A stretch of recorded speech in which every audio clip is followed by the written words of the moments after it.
Hi there, everybody. Welcome in. It is Three Guys Before the Game. You knew that because you already pressed the button. Welcome in. Episode number 336. The Senator is here. And our title for this episode is, well, we go back and we go forth on the title because, you see, do you just do this totally on the Kent State game coming up on Sunday, or do we look back and properly embrace the UConn game for a bunch of different reasons? I know it's only one game.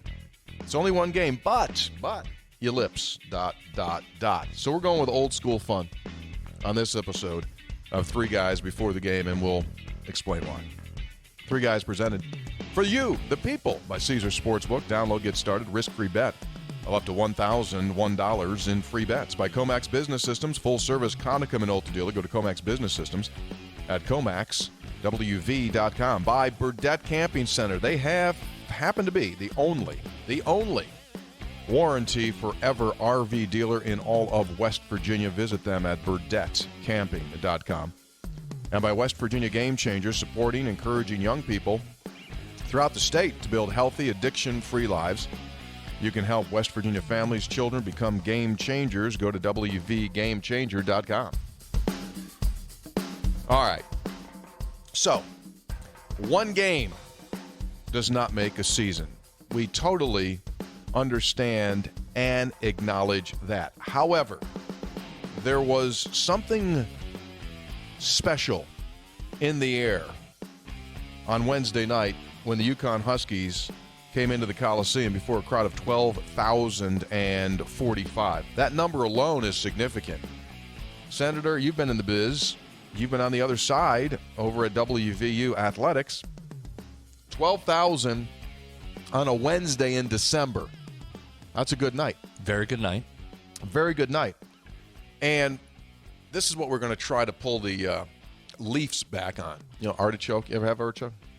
No, but I'm aware of artichokes. A lot of leaves on an artichoke. Right. In the middle of it is the heart.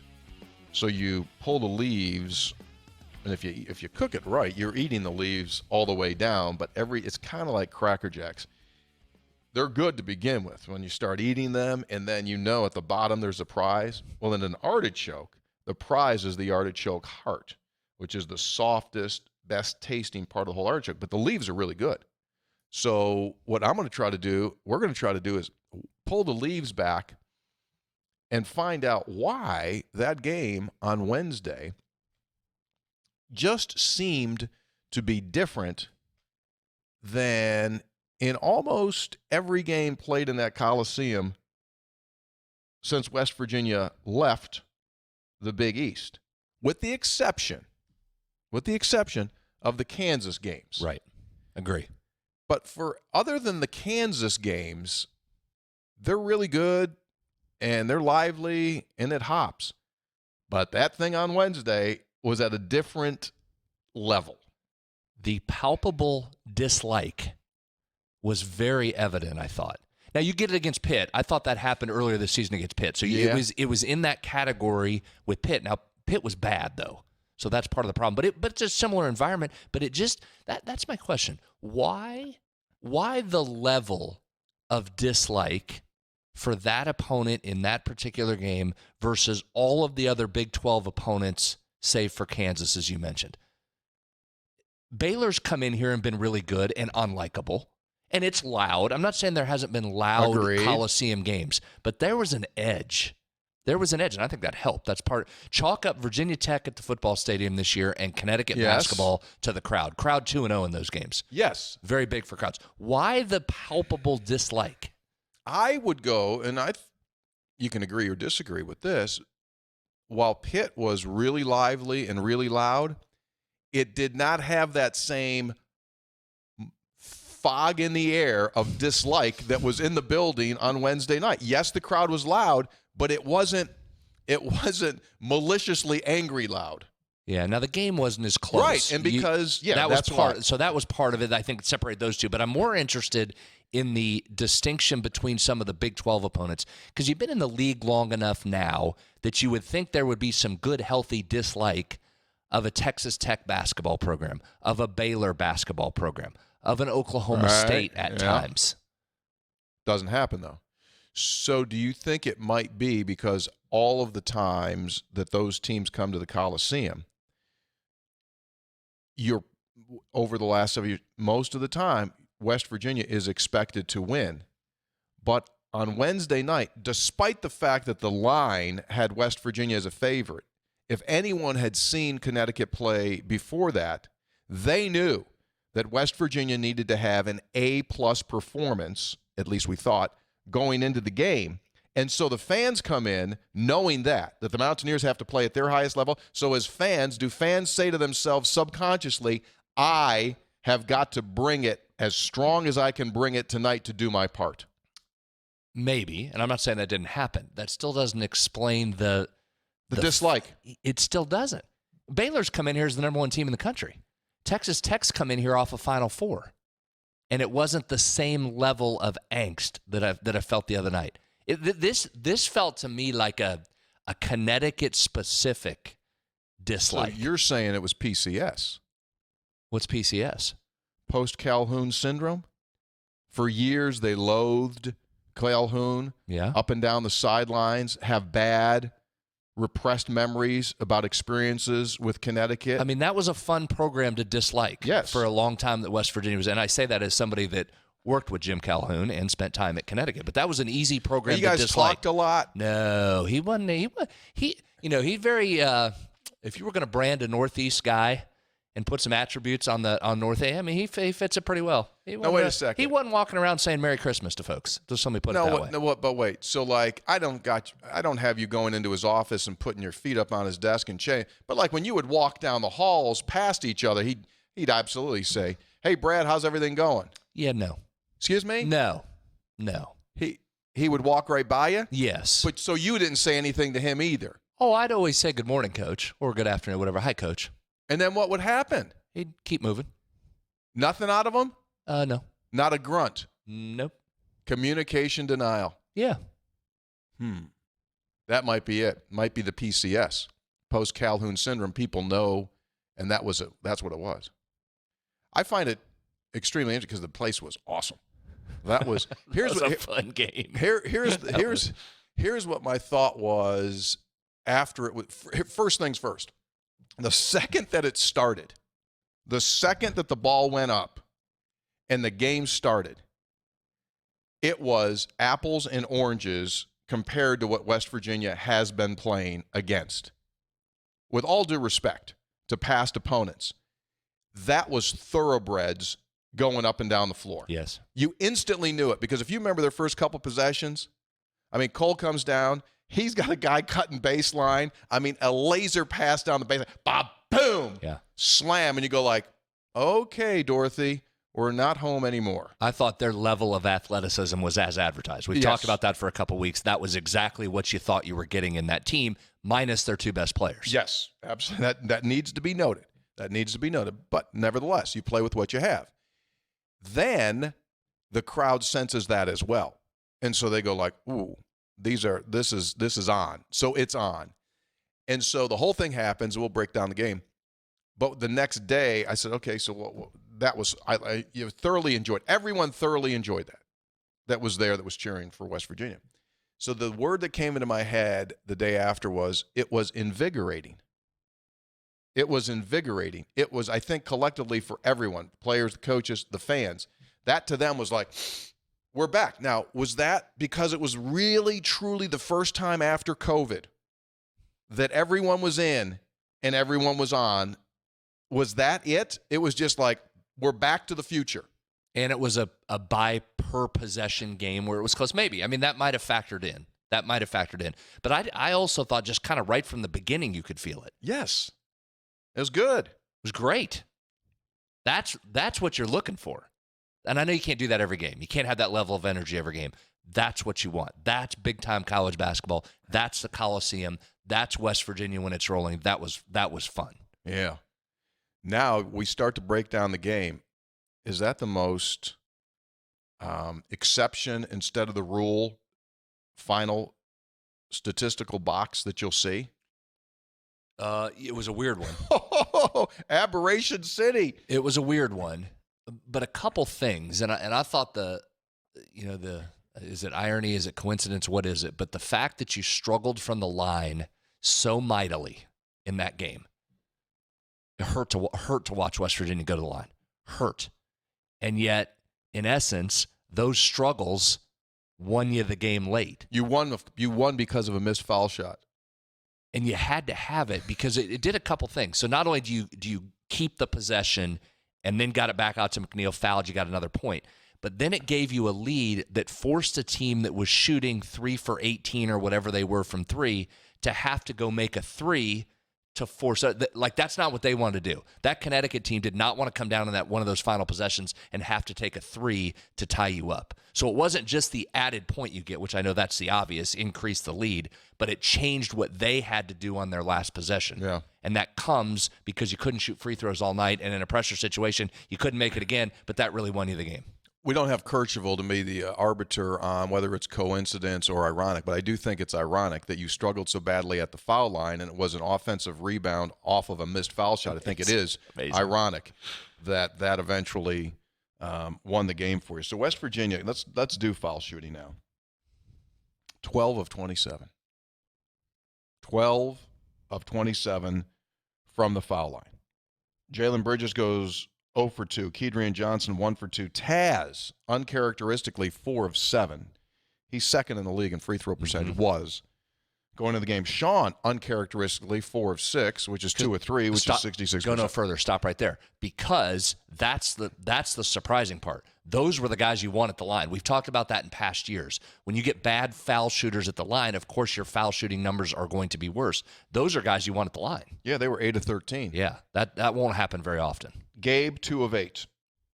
Polycap, 1 of 2. 12 of 27. So those are two. Gabe and Pauly, you don't want at the line. You don't need Gabe shooting 8 free throws. Okay. However, Gabe is starting to shoot the ball more.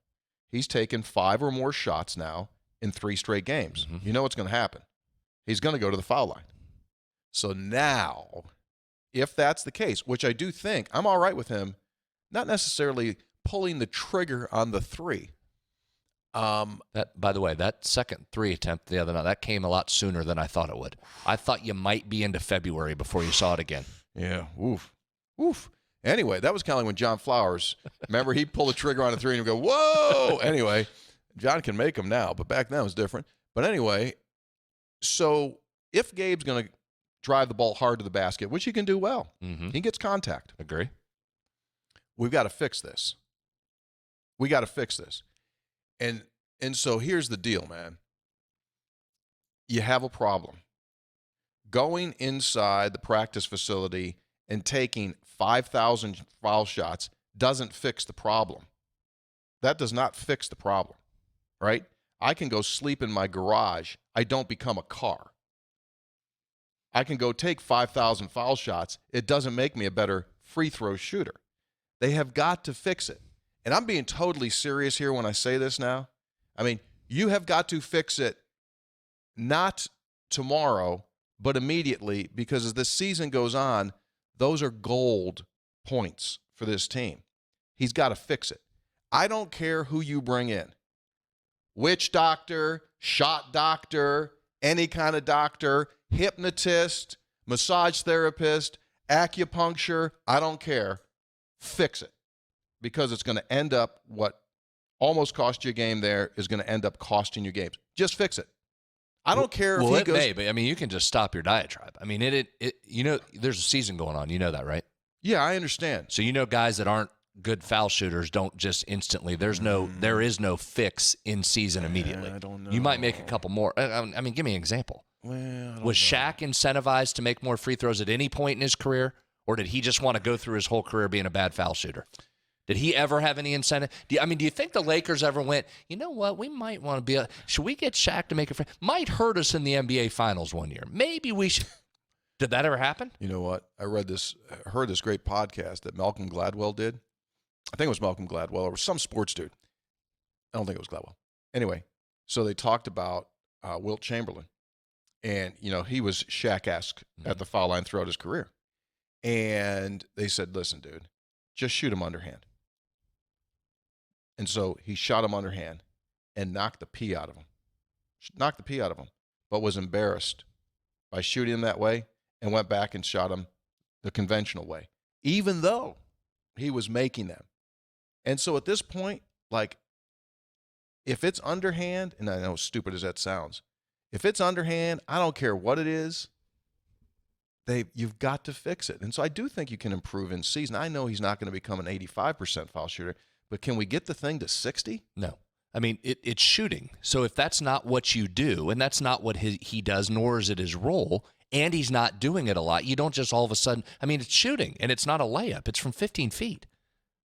Well, I'm not disagreeing with your premise. I'm just saying that's a tough fix. You just don't see that. Let me ask it was you this. easy to fix it. People would do it all. It's throughout college basketball. People just don't become good free throw shooters in the middle of the season. Do you think? They just don't. Okay, so do you think that it's a mechanics issue, correct? I mean, I haven't studied him enough, but that's just not I'm his just saying, game. when guys miss him, it's a mechanics issue? Generally. Right. I mean, that's just not – he's not a shooter. That's not what he does. He's never done that. His whole life he's not been a shooter. Taz Sherman, his whole life has been a shooter. Yeah. That's not Gabe's deal. You don't just all of a sudden become really skilled at the offensive end. That's not his deal. It's 15 feet away. No one's guarding you. Whatever you're about to say next, you can say. It's not going to change the premise. He's not a shooter. But what if you Doesn't shoot. What if you use some AR, some augmented reality, and broke his shot down to see where his elbow's going, to see where can we do something like that? That'd Can be we a good try? off-season. That'd be a good off-season project. You got a game coming up in 2 days, and then you got another game, and then guess what happens after that? You got another game. Is he turning his head? Is something going wrong? Or his feet? Is his foot? Can we do something? Can we just try? Shoot a hook shot? Go hot rod Hunley, shoot some hook shots, do something? You need your best shooters to get to the line to be a good foul shooting team. I'll just say that. Been saying it on this program for years. Did we talk about foul shooting last year? Very rarely. Why? Guys taking the bulk of your shots were good foul shooters. But like my point is, and occasionally when we talked about bad foul shooting, it was because why? Because Derek was at the line and he was taking the bulk of the free throws. And guess what Derek wasn't? Of all the things that Derek was really good at, guess what he was not? Making foul shots. A 15-foot shooter. I'm not giving up. I mean, you got to fix it. I mean, just like you're not asking Sean McNeil to suddenly go down and be your five-man. Hey, Sean, you know what we need? We have no inside presence right now. Would Hugs or Larry ever say, we have no inside presence? Here's what you're going to do. Spend the rest of practice, head over with Eric, and work on your inside game because you're going to be our new five. We're going to put you in at the five. But there's a difference. And we're going to exclusively get it to you on the block with your back to the basket. But here's the difference in that argument. The difference is that size-wise, you have to be a certain physical size to be a five guy. Otherwise, you got a problem. To be a foul shooter doesn't have anything to do with your size. It doesn't have anything to do with it? With your size? There are a lot of big guys that are good foul shooters? Mm-hmm. I just want them to shoot better. 3 guys before the game brought to us by Caesars Sportsbook. Download, get started, risk-free bet of up to $1,001. And keep this in mind because check this out. When you bet the NBA with Caesars, you'll get a certified, fresh, authentic NBA jersey for free. All you have to do is opt into the promotion, bet a total of $100 on NBA games by 19th of January, and you get a $150 gift card to use toward an authentic NBA jersey of your choice. You have until January 19th. You wager $100 on NBA games up till January 19th, opt in for the promo, and you get a $150 gift card for an NBA jersey, and you don't even have to win the bets. All you have to do is put the money up for the bets. You can bet before games, during games, and you just can't bet after the game's over. That's kind of rule. Right, Senator? Correct. Right, you just can't. Yeah. I mean, you can do it during the game. Yeah, and when you've wagered a total of $100, the NBA jersey is all yours. Must be 21, offer valid. For new and existing users who opt into this offer, jersey awarded as a gift card. Options may vary. See full terms and eligibility restrictions at Caesars.com/promos. Gambling problem? Call 1-800-GAMBLER. Visit 1-800-GAMBLER.net. All games regulated by the West Virginia Lottery. Please play responsibly. Caesars Sportsbook. Your app is ready, Emperor. What does Hoppy I'm sorry, you done? Yeah, go ahead. What's Hoppy always say when he puts a Twitter poll out there? Non-scientific. Okay. This is unscientific, not scientific what I'm about to do, more anecdotal. Just a quick perusal of free throw percentage leaders in men's college basketball? Yeah. The heights of those guys? 6'1", 5'11", 6'1", 6'2", 6'4", 6'5", 6 foot, 6'1", 6'2", 6'1", 6 foot, and on down the list. I'm down to 25, and I've got a breakdown of 23 guards, 2 front court guys. One of the front court guys is 6'7". I'm down to number 25 before I get a big 6'10" center. Very good. And then let's continue to clip on down. So top 50, I find four front court players in that. So anyway, just my point. Your guards are your better free throw shooters because that's what they do. They shoot from the perimeter. Anyway, we can move on. I don't want 70%, but Gabe's currently at 31. Keedron Johnson, guard, shoots it up near 67%. Paulie Polycap, 42%. Yeah, we all get it. Okay. Move on to further action. The rest of this box score is pretty interesting as well. Was Connecticut's inability to make three-point shots an off night, or does West Virginia have a little something there in guarding the perimeter? The Huskies finished 3 of 21.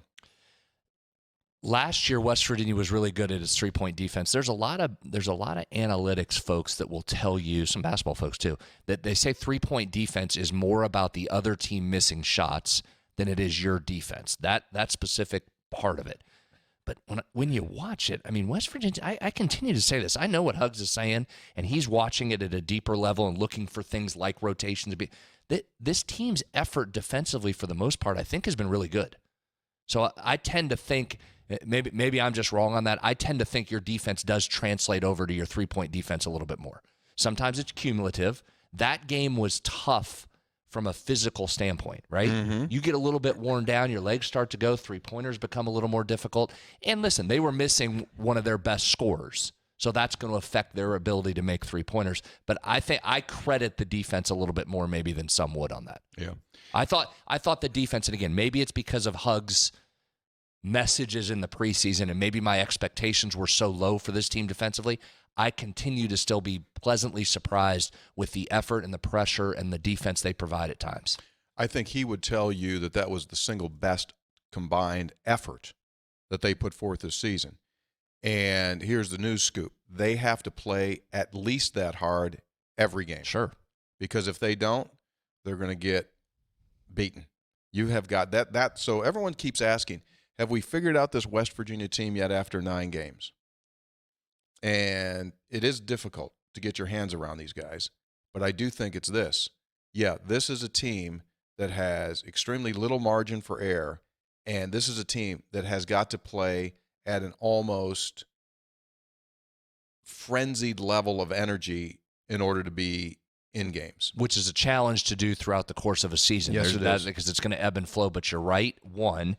And 2, I don't know how long it can last, but Taz Sherman's having a first-team All-American year and absolutely carrying this team at the offensive end. I don't know how long you can continue to get a usage rate like he's getting, but he's at the point now. He's having to get – I texted somebody the other night. Before the game, they said, what do you see in this one? I said, well, I'll just tell you this. If Taz doesn't get 25, I think this team is in some trouble against Connecticut. He finished with what? 23. I think that's what you're dealing with Taz. I think if you get a 16-point output from Taz, you're concerned if you're West Virginia. He's scoring at an elite level, multiple ways. He is a beast to stop right now, which is fantastic to see. I mean, he's having an all-time great year right now through the first third of the season. My fear is how long can this continue without a couple other guys emerging to be able to help on some other nights? Because you're so dependent on him offensively right now. Consider this, that Taz and Sean took 29 shots. The combined rest of the team, West Virginia took 48, so 19. Everyone else took 19 shots, and those guys took 29. Now, there's nothing wrong with that. However, you have got to be able to have – there's going to be nights here where Taz is going to be off. No one's never not been off. That just happens. And then you're going to put it all onto Sean. You've got to have other people be ready to go. And at this point, way too heavy reliance on Taz. And it's hard because somebody's not going to just emerge in that role necessarily. I wouldn't normally say that, but I think this particular team, that's a good shot breakdown. Sean McNeil and Taz need to take 50% or more of the shots. They're your shooters. They're your scorers. Make somebody stop them. Now, Connecticut did a nice job in the second half of limiting McNeil, but thank goodness for West Virginia in the first half, he had carried him through with that second score. But I think that's where this group is now. Those guys are going to have to carry as long as they can carry. So when you take a look at a box score of West Virginia since Bob Huggins has been the head coach, two things are prominent that almost all of the time have to happen in order for West Virginia to have success. They need to take more shots than the opponent, and they need to out-rebound the opponent. They did neither in this game, which makes this game even more, wow, that's a great opportunity to win. UConn took 8 more shots, 56-48, out-rebounded West Virginia 35-31, which you don't like that, but West Virginia is getting better at rebounding. And, they've improved. I don't know if they'll be great at any point this season, but they've gotten better. That was my take from this particular game. You had to readjust your expectations from what West Virginia normally does, and that's dominate the glass. This team's not going to do that. So the way I looked at this team in this game in particular, just don't get greased on the boards. Like, at least hang around, and for to use a game analogy, don't get blown out on the boards. And they didn't. They kept it close. The offensive rebounds were the surprise to me for West Virginia. That's been something that's really lacking this season. They had 14 of them in that game, if I'm not mistaken on my stats. That was massive for WVU. Yeah. So those two things that you're normally correct, or history has shown you are correct on how West Virginia wins. I think this year you might have to let loose of that a little bit, and as long as they're in the ballpark in a couple of those categories, then you got a shot. Yeah. Text questions and comments coming up here in just a second, but first, this reminder, Comax Business Systems is your full-service Conica Minolta dealer. You can go to Comax Business Systems, comaxwv.com, and look at all of the products they offer businesses across West Virginia. So they do the hardware deal, right? So printers and copiers and you name it. They've got all of that as your full-service Conica Minolta dealer, but also the opportunity for them to come in and do a complete inventory/assessment of your business network, your computer system. Are you safe in your workplace?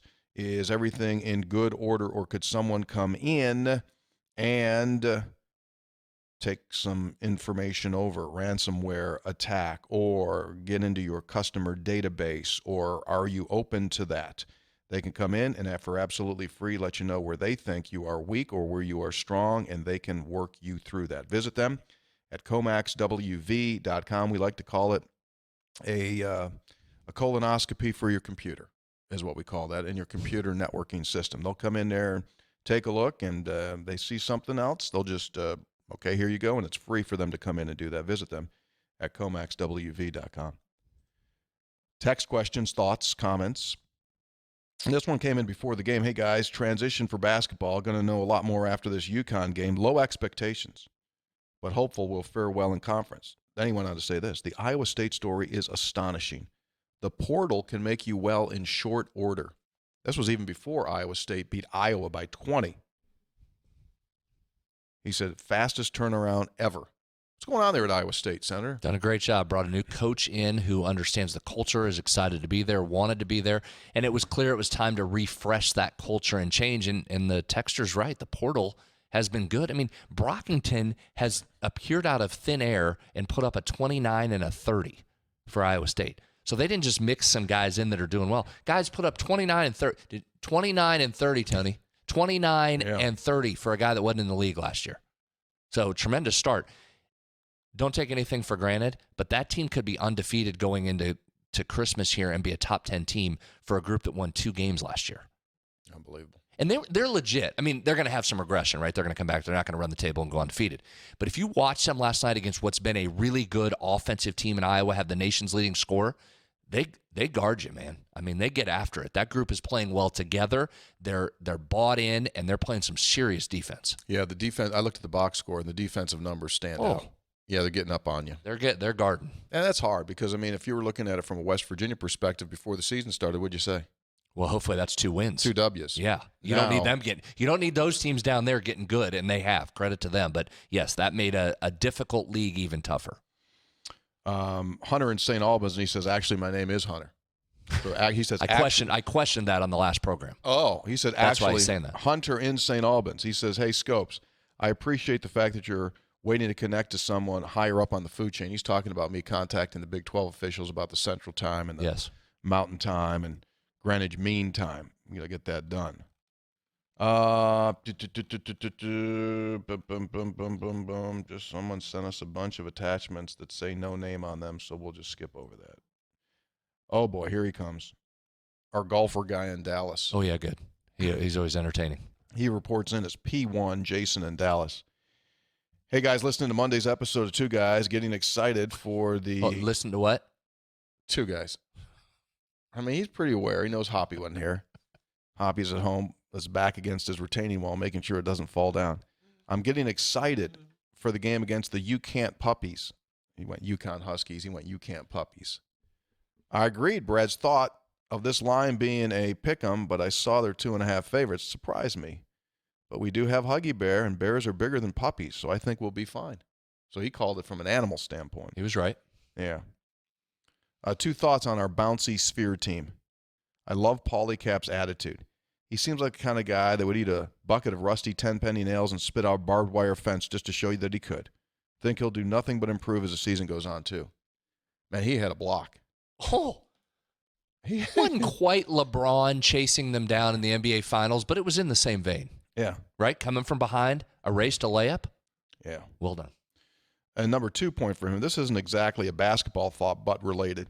When Dana moved on, we were looking for a new football coach, but he called it a prolate spheroid coach. I had this pipe dream that we'd hire Mike Leach away from Wash State. The reason I wanted it so badly, can you imagine Leach and Hugs on the same campus? We'd instantly rank number 1 in press conference viewership. Could easily get a combo show where they talk fishing and general life advice. I love the show. I'm texting after a career best round of 4 over 74, which crushed my playing partners that consisted of 2 Longhorns and 1 Red Raider. It's a wonderful day for WV and therefore the world. Eat it, Texas. So here he goes. There's a guy, someone shared me something on the internet. This guy does a Mike Leach. The same guy that does the really super good Nick Saban imitations does a Mike Leach. I heard him. Pretty doggone good. I think his Saban and Edo are... His Saban's better than Saban. His Saban is better than Saban. His Edo's really good. Yeah. His Go Tigers is really good. Yes. Yeah. Hello, 3 guys. I apologize in advance, but I can't help wonder if this Mountaineer basketball team would be so much better with Sheboy in the lineup. I've noticed through 8 games that he's carrying the load for Kentucky. He's doubled his output in scoring and rebounding. His field goal percentage is up. So is his free throw percentage. He appears to be showing what he's capable of. Do you think his performance thus far is because of a better environment or better coaching? Makes me wonder if Hugs was too hard on him or listening to other people that he could be the main man somewhere else. The whole thing just sucks because I believe we would be a top 10 team with him. Now our team has to show that it has what it takes to make it to the tournament. Let's go, Mountaineers. Hot Rod in Woodbridge, Virginia. Oh, I have thought the what if on this team is what if Oscar, Derek, and Deuce were here? Oh, well. That was all on paper to happen. I mean, you give me one of those 3. Well, I'm just saying. I'll just tell you this. If Oscar Sheboy was on this, we wouldn't have spent 3 minutes talking about rebounding deficiencies on this team. I'll just tell you that. Would love to have him back. Yeah, so sure you do wonder, but, we all are experiencing this transfer portal coming and going, both football, basketball, right now. And personally, I'm kind of processing it and trying to come to terms with it. And I just keep telling myself, it's never going to be the way that it was. And, for example, Isaiah Esdale put his name into the portal this week. And you say, wow, he was productive, did nice things. But he wanted to touch the ball more. And you've got everyone else, Sam James, Winston Wright, Bryce Ford Wheaton, Caden Prather, all in front. And so you can't say, if that's your main motive, I need to touch the ball more, then this transfer portal allows these folks to leave. And that's just the new world. Right, wrong, indifferent, whatever it is, now the door is open where it wasn't in the past. You would have to sit out 1 year. And so it's just a transitional period that I think we'll all have to get our hands around. I don't take these things personally. I do hope that in the next 3 to 5 years, it stabilizes a bit when folks do go to other places or they realize that that wasn't necessarily the best thing for them. But right now, it's a new world, and people are putting their foot into it, in the water for the first time. I will keep this short. I'll just say what I said all of last year. The coaches that are able to adapt to this and thrive in it and figure out, yeah, you're going to lose guys, you better be able to go out and bring talent in. It's talent procurement now coming in, and it's keeping your culture such that more guys want to stay. Those are the ones that are a success. It's just as simple as that. I mean, that's the new world. You can complain about it all you want. You better figure out a way to go bring guys into your program and replace the guys that are leaving, just point blank, period. Yep. And these guys make a lot of money to do that. That's the new number one job description. Go find the guys to replace the ones that have left. If you can't do it, time to go. Well, we just mentioned Iowa State, and that's what he did. Sure. He just said, okay, I got a 2-win team. He didn't say, oh, this portal thing's not working, this stinks, I wish it was the old way. He just said, okay, fine, who can I go get? I'm going to go get it. If you're old man, get off my front lawn when it comes to this topic, it's not how we recruit, you're going to be done. It's going to be tough. You're going to be done. Mike in Pittsburgh, Scopes. Any chance Nathan Adrian can bring home some real San Marzano tomatoes with him from Italy? Also, I'd rather have your son and wonderful Warren on ESPN Plus for Mountaineer games than two guys from their living room on ESPN2. Oh, man, they did that game the other night, weren't there? That's another thing. That's like the transfer portal of broadcasting. These games now where the announcers aren't there. That's a whole new world. That, unfortunately, that's not going away either. Jason from Somersville, basketball question. I wonder what the percentage of points scored after an offensive timeout is. Well, that's kind of neat. So you take a timeout, you've got the ball, I'm going to call a play. What's the offensive scoring percentage? I'll have that later in the season. Excuse me? I'll have that later in the season. He'll have it later in the season. Hey, Senator Scopes, Hoppy. Recent episode, you highlighted Coach Huggins recruits a certain type of player. Is there a pie chart for factors that influences Hugs recruiting? What percentage would make up free throw shooting? For example, toughness and grit 50%, rebounding 30%, 5-star rating 1%, etc. I struggle to understand how some players shoot below 50 to 60%. These are elite D1 athletes. Poor free throw shooting almost cost us the game tonight, but I will always take a win. Miss the old Big East. Love the show. Grant in Danville, PA. Yeah, you're probably right. I mean, toughness and grit, I think it's an intangible. That's what player evaluation is. It's an intangible. You look at them and you go like, that's what I want. Said it before. Defense, rebounding, toughness doesn't always come with elite offensive shooting and skill. Those guys are few and far between that have all of that. What do you think Huggs has had more of? Grinder, grittiers. Tough, win it with defense and rebounding. Less super skilled shooters. Yeah. It just is. So you're going to have some teams that don't shoot the ball as well. A game in the 50s for Huggs, like he was totally comfortable. He was completely right in his wheelhouse. Here we go. Yeah. He was completely in his element that thing was just, we've got to do this way in order to win. That's coaching right there. I mean, he knows, every man knows his limitations or should know, and he knows what he has. He knows where he needed to be. And you heard him all last year talk about he wasn't comfortable with how they were having to play last year. They had some elite offensive skill, right? Yeah. And they couldn't stop people. They were having to outscore them. And you heard him talk all year long. He adapted. That's what Hall of Fame guys do. He adapted to it, but that's not his comfort zone. Wednesday night was his comfort zone. Yeah. Oh, yeah. 50, 55, 51. That brings a smile to his heart. Like 87, 86. No, correct. Because he would go, didn't play defense. Correct. Yeah. Burdette Camping Center offers something no other RV dealer in the state does, and that is a warranty forever. You buy a vehicle from them, a new vehicle from them, from the smallest to the biggest, you will have a warranty forever on that vehicle as long as you own it. And they're the only one that offers that in the entire state of West Virginia. They've been around for 40-plus years, and you don't last that long unless you're doing it right for the folks that come and visit you. Visit them, BurdetteCamping.com.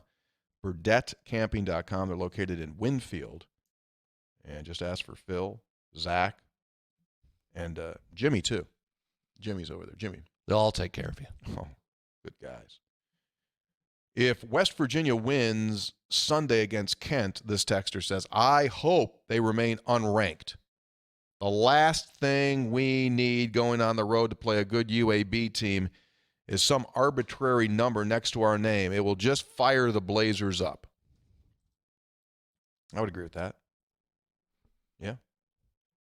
Got to be a little bit careful here Sunday. Excuse me? Got to be a little bit careful. Bad spot. Talk about spots and situations. Bad situation. Don't disagree. Coming off a highly emotional, as we just talked, big win over an old school rival. Now you get a little lesser angst in the building. People won't, I don't think, will dislike Kent State as much, probably. Probably not. Fair assessment. Yeah. Sunday afternoon, not quite. Better come out. Take care of business. Really Just good. be careful. Really good point, because the fans will not be at that level. I mean, let's face it. 4 o'clock on a Sunday, there are going to be people in there. They got Zool's lemonade, right? They're just kicking back. Big thing of popcorn, big bag of Skittles, and some Zool's lemonade. And I'm just here to watch the game, like they're going to a play, like a theatrical, like, hey, I'm going to go watch the Nutcracker. Can't do that.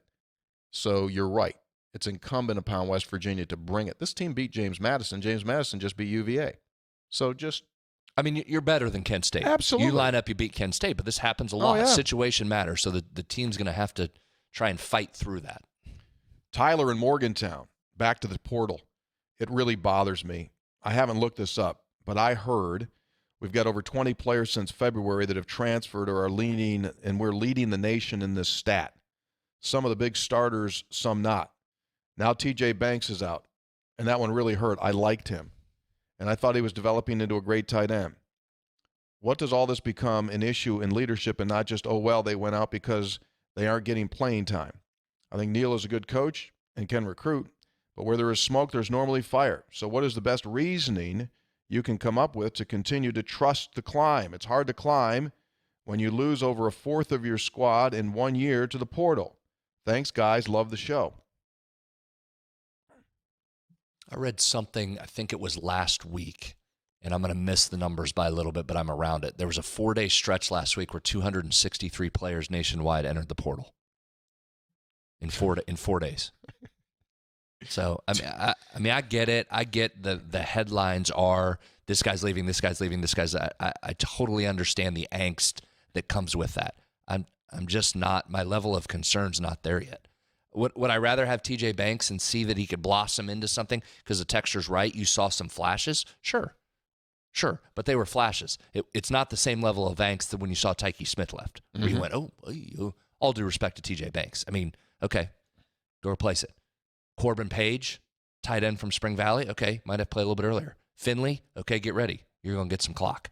O'Laughlin, hope you can come back from your injury and stay healthy. Okay, and then you go and you move on. So I'm not at again, maybe I'm at the other end. I'm at the other end of the spectrum from you in transfer portal. I get it. I'm totally okay, you don't want to be here, you're going to leave. Okay, fine. Now go get somebody to replace it. The number part of it is what is more concerning to me than the individuals right now. Because with depth being such an issue, that to me for a West Virginia program, it's not the who's leaving as much as it is the total number. You're going to get a few of those back. We've talked about that. Right. But then being so far under the 85 scholarships, I think that's a concern moving forward. And what you're referring to, for those that don't know, is that they're going to put 7 more on your list this year. You get to have 32. This season, one and only, at least for now, one and only 32. But there is some talk that they might extend that, which I think would be good. Yeah, and I think everyone will look at it and go, wait a second, we're getting killed here. We can't control this because this is all new, so they might do that. I tend to be with you. I'll take a wait and see. I'm not running out in this great panic mode. I'm not. Just not. Seth in Williamstown. This is the guy that sent us the cupcakes you didn't get. Last night's UConn game made me fall in love with this team. They're young, scrappy, resemble a lot of my favorite Huggins' squads. Those low 50 to 60-point games where offensively they're not always pretty, but they muddy the waters and keep opposing offenses out of rhythm. I'm waiting for the next enforcer to emerge who's not afraid to check someone to the floor, Cam Thurman style. Oh, we got a couple of those. Don't worry about that. That's in the gene pool there. Don't worry. Yeah, when it happens, it'll happen. Was it just me, or did those goaltending calls against West Virginia actually look like blocks? I'd like to see Huggins deploy the Patrick Ewing strategy like John Thompson, 82 national title game. Goaltending or not, keep sending those shots back, let the other team know there'll be no easy buckets around the rim. For those that don't know and are too young to remember that, John Thompson, when he had Patrick Ewing, national championship game, just told him to go out there. No matter what comes near the rim in the beginning of the game, just smash it backwards at them to make them intimidated. He did. Yeah, he did. For those that aren't as old as us that remember that, there was also another goaltending with Patrick Ewing. That was of the junior variety. Don't think that one was called, if I remember correctly. A texter says, Bob Huggins tells of the coach telling him about Tariq Phillip. Said he doesn't shoot the ball well, doesn't handle the ball well, etc. But all he does is win. Playing a pickup game, whatever team Tariq's on wins. Perhaps that describes our team this year. They're not good in many ways, but they win. Gentlemen, CL in Clarksburg. Are there changes being made in the transfer portal requiring athletes transferring to sit out a year? No. That will never happen again. Not happening. There would be a player revolt that would be just no way is that happening. It's not going back. No one's sitting out. I mean, no. I mean, if you presented that to the players, that they're going to have to sit out a year again, it would be very similar to Pacino in Son of the Women. Sure. Son of a Woman at the end when he was making his impassioned plea. Well, rightfully so. Yeah. I mean, Lincoln Riley was coaching Oklahoma 1 minute, then the very next hour he's in the living room stealing the commitments to Oklahoma while wearing a different logo. Same thing with Brian Kelly. Sure. The Raging Cajun, Brian Kelly. Texter says, are more teams pressing in the last couple of years? Looks like many coaches are taking a page out of Huggins' playbook since Javon Carter and the success of Press Virginia. I don't think so. You notice that at all? Haven't. I think there was more pressing in the past. I mean, I'm going back. Let's go back 30 to 40 years. I think people pressed more. When you think? Kevin Mackey, that was early 80s. They got after it. People would press. Nolan Richardson, 40 minutes of hell, right? Rick Pitino, he pressed. Okay. Yeah, it's hard to say this team presses now all the time. So I don't know. Maybe when you get that advanced thing, was someone getting you a Christmas present on these high-level analytics? Because you said, I'll have that for you later this season. As we start to roll into conference season, it'll become. Well, I didn't know if you were like stepping up to someone that was a Christmas gift, giving you the premium, ultra premium level. You know, maybe Laura said, Brad, what do you want for Christmas? Well, there's this one super double pro level I'd like on my analytics kick. Maybe she's going to, is that what you're doing? Efforting. Texter says, hey, two guys. For the last couple of years, I've tried to continuously convince myself that most schools are affected evenly by the portal. You lose some, you get some. Even if it feels like West Virginia is losing more key players than other Power 5 schools each year. However, upon doing some research, it appears West Virginia actually leads the Big 12 in losing transfers over the last 2 years. Kansas is even close to our numbers. What's the deal? Is it a grass greener thing, or is there really something wrong with the direction of our football program? A fan from Kaiser. Again, I think we addressed that. Nothing that I know of, nothing that I see, to be quite honest with you. And I just think, again, I feel like I'm just repeating myself from last year in this year's program, but if you go back even over the last few years, I think the influx of guys have turned out to be more beneficial to West Virginia than the guys that have left, that have gone on to do things where you went, whoa, you just haven't seen it. You just haven't seen it. The guys coming in have been more valuable to you. Mm-hmm. So point being, I think West Virginia, even though the numbers may look differently, the production on field, West Virginia is winning the transfer game. If you lined up guys that have left, where have they gone and what have they done versus the guys that have come in? Herb and Eleanor. What a win over UConn. Gabe solidified his role as the MVP in my eyes. My heart was working hard, trying to will some of those free throws to drop through the hoop in the last 4 minutes. Obviously, it didn't work as often as Hugs would have wanted. I regret to inform you three guys that a few minutes after the game, I immediately started puking my guts out. Sorry? I'm just reading this on the fly. He said, I regret to inform you three guys that after a few minutes after the game, I immediately started puking my guts out. Not because of the onset of a heart condition caused by giving up those offensive rebounds, but because I caught a glimpse of the K-State periwinkle uniforms. What were they thinking in Manhattan? It truly was a great night to be a Mountaineer. So they brought out those purplish light on top, dark on the bottom. Yeah, they've done that for a few years now. Yeah. You're a big uniform guy. What do you think on that? You know what? You know how liberal I am when it comes to uniforms. I like a lot of change. That one's a little different look. The two-tone's a hard one to get used to. You don't see a lot of two-tone anymore.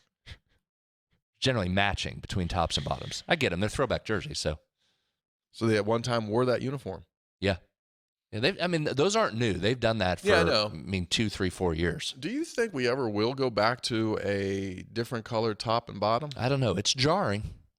It's weird because in football, it's very commonplace. But in basketball, when you see it, at least I'm like, what yeah. Why is it different on top? You practicing? What is that?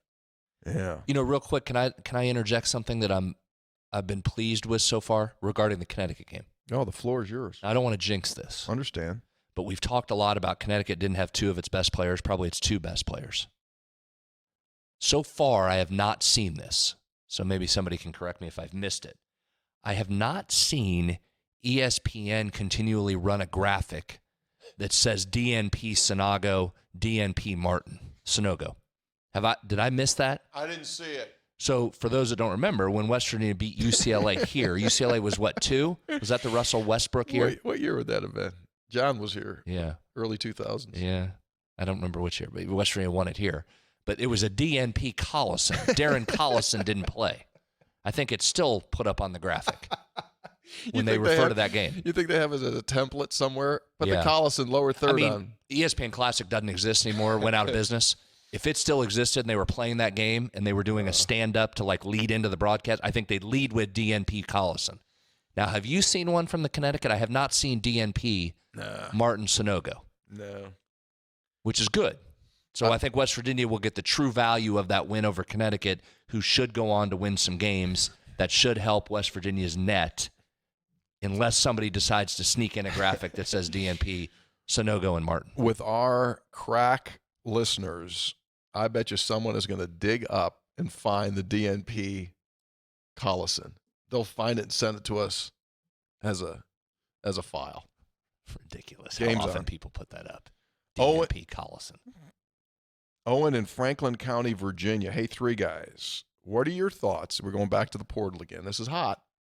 On the 27 to 28 players that have transferred out of West Virginia. I think there's some cause for concern because there have been almost 30 players that have left. However, looking at the list, meaning at least 25 of them, they do not have starting jobs at a Power 5 or a G5 school. It seems like there's a lot more quantity than quality that has transferred. Does this help or hurt the program? And I think that goes to your point. That's what I was just saying. Yep, agree with that. So I get the sheer number. When you see it, that's the news. Oh, my God, somebody left. And then the narrative becomes more people are leaving. But it just has not, to this point, translated into guys that you went, dang. I mean, Tyke Smith was one. And you would have rather had Drayshawn Miller this year than not, right, from an experience standpoint. Those are two. But, okay. Yeah. Okay. You're just so far, West Virginia, I think, has done a nice job of bringing guys in that have been impactful transfers. Here's just some random perception thoughts that I have.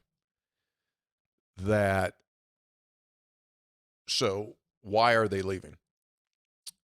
You can go a couple of different directions. Is it all based upon playing time, or is it the way that they're being treated?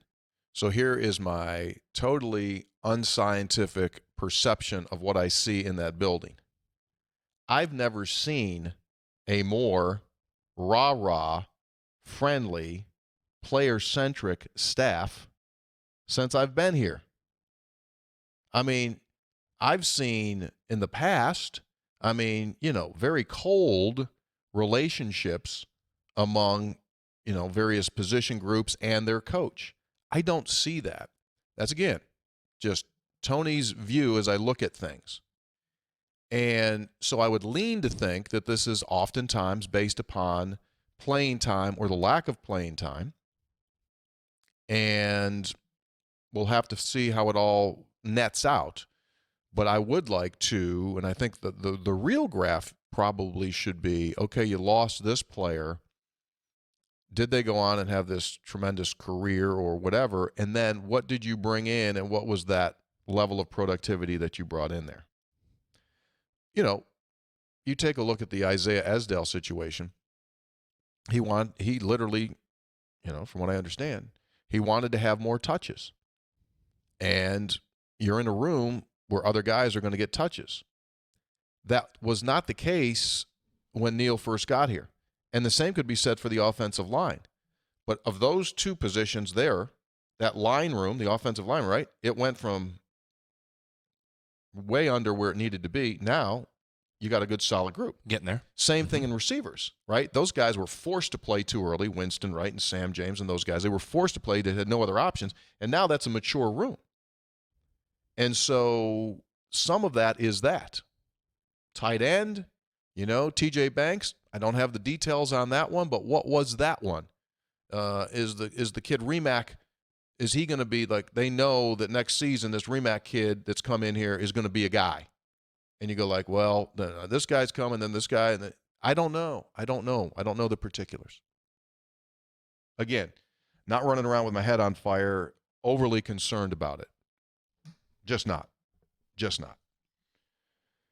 Ben in Charlotte, what are your thoughts about Big 12 hoop teams across the conference so far? Is everyone where you expected them to be? With so many changing coaches in the offseason, I think preseason analysis was just a total mystery. No, there's been some super surprises to me. And obviously Iowa State, front and center. And the other one would be Texas Tech. Correct. Those are the two. Yeah. Yep. So far early on, those are the two that are surprised because they're much, much better than I had anticipated. I thought more of a drop-off with Texas Tech with no Chris Beard, and Iowa State just assumed they had a longer build back. And they've been really good, as we mentioned earlier. Jimmy V this week, Texas Tech. Ugly. Guarded. Ugly, but you know what? Win on the Garden floor.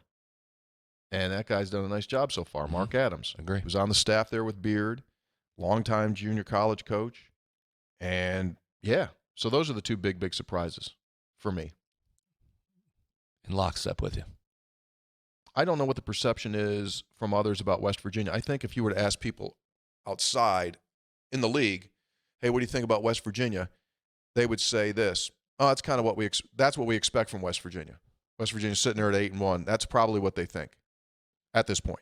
I think you're probably right, but I think all of that is due to Bob Huggins. Because if you really look at that, you lose an NBA guy and you lose a first-team all-conference guy in Derek. That's two guys. That should have been a West Virginia program that people should have said, well, this group's going to take a step back. Because you can't lose that. And thus far, so I would have looked at that outside, say, West Virginia's a surprise so far how they're playing. Right. Yeah, I agree.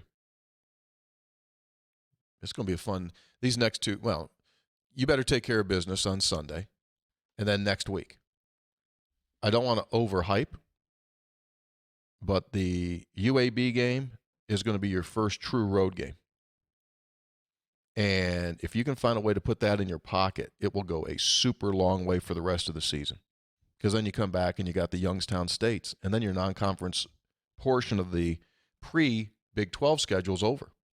Then you go into Texas and TCU to start the league. Then you got Arkansas, obviously, later in the year.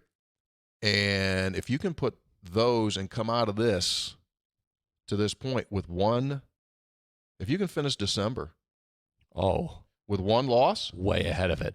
Tony, I think, quite frankly, if you can end December with just two losses, if you happen to give one back at UAB, who's really going to guard top three in steal percentage, I mean, they're going to get after you. They're going to present some challenges. Just don't give one back against Kent or Youngstown State, the way I'm looking at that. And if you get out of there with just two, I'm being even more conservative than you. 2 loss. I think that's a heck of a non-conference for you. Three Guys Before the Game, brought to us by West Virginia Game Changer, supporting, encouraging young people throughout our state to build healthy, addiction-free lives. You can help West Virginia families, children become a game changer.